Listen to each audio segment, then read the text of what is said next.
সবাইকে স্বাগতম। আজকে কথা বলবো ঘাড়ের ব্যথা এবং তার কারণসমূহ। তাহলে ঘাড়ে যে মানুষের ব্যথা হয়, এটা কি কারণে হয়?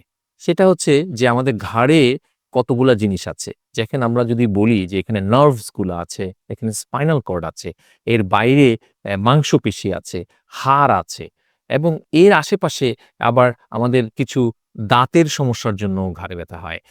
ইভেন সাইনোসাইটিস মাথা থেকে আবার ঘাড়ের পিছন দিয়ে যায়। এবং অনেক সময় হার্টের ব্যথাও ঘাড়ের দিকে রেডিয়েট করে। কিন্তু এগুলো খুব রেয়ারলি হয়। কিন্তু আমরা মেইনলি ঘাড়ের ব্যথা যেটা হয়, যেটা হচ্ছে মাসকুলার পেইন বা মেকানিক্যাল পেইন। তাহলে ঘাড়ের ব্যথার যেটা হয় যে দীর্ঘক্ষণ অনেকে জার্নি করছেন। সেক্ষেত্রে এই ঝাঁকুনির জন্য ঘাড়ের ব্যথা হয়।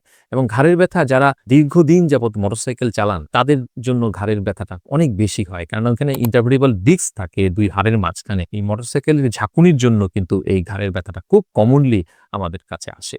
এছাড়া আমাদের দেশে অনেকেই আছে মাথার মধ্যে বোঝা নেয় বা ভারী জিনিস নিয়ে চলাফেরা করেন। তারা কিন্তু ঘাড়ের ব্যথা নিয়ে আসে। অনেকে আছে যে সেলুনে গিয়ে ঘাড় মাসাজ করেন বা ঘাড় ফোটান, তারা কিন্তু অনেক ক্ষেত্রেই ঘাড়ের ব্যথা নিয়ে আমাদের কাছে আসে।